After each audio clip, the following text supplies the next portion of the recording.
Our first module is self-awareness. It is designed to be the first module because the idea of knowing oneself is the key to happiness. It's one of the most important keys to happiness. It helps you really know what's going on, and when you come into the relationship, you bring that awareness to the relationship. A happy relationship is defined by both partners being committed to the self and being committed to being in an open, accepting, loving, humankind relationship.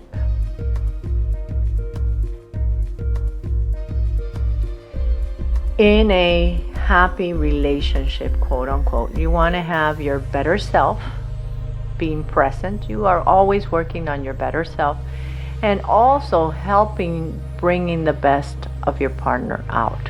So it is a constructive, edifying relationship.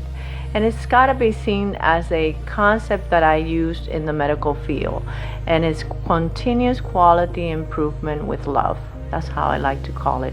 Continuous quality improvement in ourselves and in our relationship, but the underlying fundamental background of it all is to be in a sense of love and acceptance, which can vary, and we will speak more about that in the next few presentations.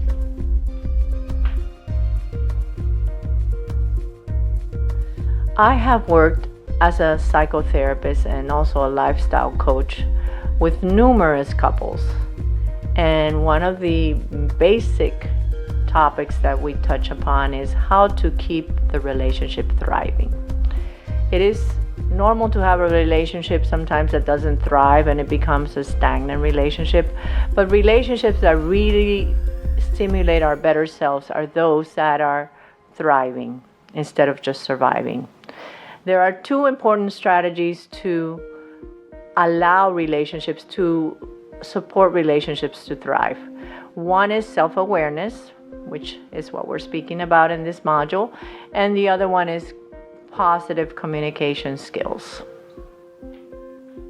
These two components help relationships have stability, have security, have safety.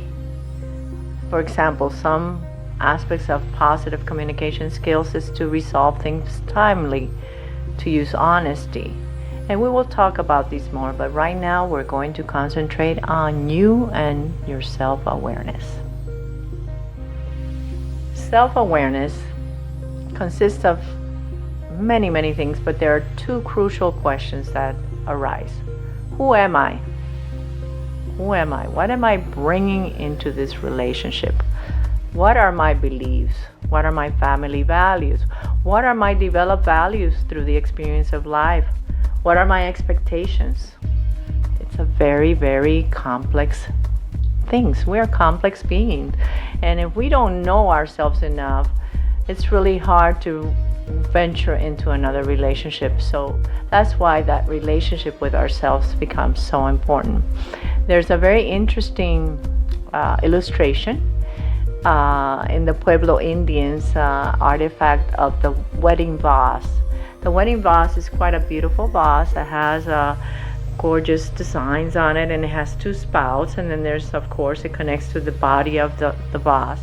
And the whole idea is that you can drink individually from the same common fountain, but the individuality within wherever you are, that is what needs to happen.